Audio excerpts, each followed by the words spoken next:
പ്രിയപ്പെട്ട പ്രേക്ഷകരെ, ആരുമില്ലാത്ത മനുഷ്യരുടെ വേദനകൾ, സഹനങ്ങൾ അവർ താണ്ടുന്ന ദുരിതകാണ്ഡങ്ങൾ കാണുമ്പോൾ വൈകാരികമാവുന്നതും രോഷമുണ്ടാകുന്നതും ഒരു തെറ്റാണെങ്കിൽ ഏത് കോടതിയിലും ആ കുറ്റമേറ്റെടുക്കാൻ തയ്യാറാണ്.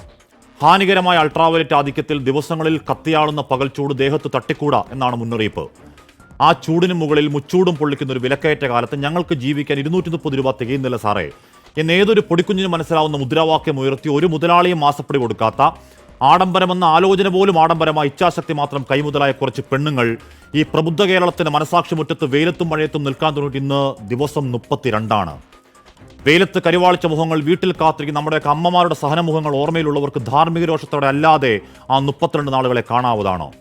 ഒരു കേന്ദ്രമന്ത്രിയും BJPയും ആ സമരപ്പന്തലിൽ കയറി ഇറങ്ങലാണ്. UP-ൽ എത്രയാണ് കൂലി? 1500. എത്രയാണ് ഗുജറാത്തിൽ? 2500. മഹാരാഷ്ട്രയിൽ 3500. 1000 രൂപയാണ് ബീഹാറിലെ വേതനം. ഇൻസെന്റീവ് ഏതോ കാലത്ത് 2000 ആക്കിയതല്ലാതെ ആശമാരെ മുഖവിലക്കെടുക്കാത്തവർ, കേരളത്തിന് പുറത്തെ സംസ്ഥാനങ്ങൾ ഇതേ ആവശ്യത്തിൽ അവരുടെ ആവശ്യങ്ങളെ അവഗണിച്ചവർ, തിരിഞ്ഞു നോക്കാത്തവർ, ഭരിക്കുന്ന സംസ്ഥാനങ്ങളിലെ ആശമാർക്ക് 1000 ചില്ലുവാനും കപ്പലണ്ടി കാശ് കൊടുക്കുന്നവർ, ഈ സമരത്തിൽ ഒന്ന് സിനിമാ ഡയലോഗ് അടിക്കണമെങ്കിൽ ചില്ലറ തൊലിക്കട്ടി പോരാ. ഷോ ഓഫാണ്, മുതലെടുപ്പാണ്. കളമൊരുക്കിയത് ആരാ? ഈ സർക്കാർ. 6-ാം നാൾ ഒരു കാട്ടിക്കൂട്ടി ചർച്ച നടത്തിയ ആരോഗ്യമന്ത്രി ആറ്റുകാൽ എന്ന് പറയലാണ് ഞങ്ങൾ ആശമാരെ അങ്ങ് ചേർത്ത് പിടിക്കുന്നവരാണ്. ആ ക്ഷേത്രമുറ്റം തൊട്ട് സമരപ്പന്തൽ വരെ ദൂരം 3.25 കിലോമീറ്ററേ ഉള്ളൂ. ആശമാർ കരിവാളിക്കും പോലെ വെയിലത്ത് കരിയണ്ട. AC ഇട്ട മന്ത്രിവാഹനത്തിൽ അവിടം വരെ പോയി ആ കണ്ണീർ പൊങ്കാല കണ്ട് അവിടെ ആ പ്രഖ്യാപനം നടത്താൻ മന്ത്രി സാറെ എന്താ പേടിയാണോ? PSC മേലാളന്മാർക്ക് വാരിക്കോരി കൊടുത്ത ലക്ഷങ്ങളൊന്നും ഉലുത്തി കൊടുക്കണ്ട.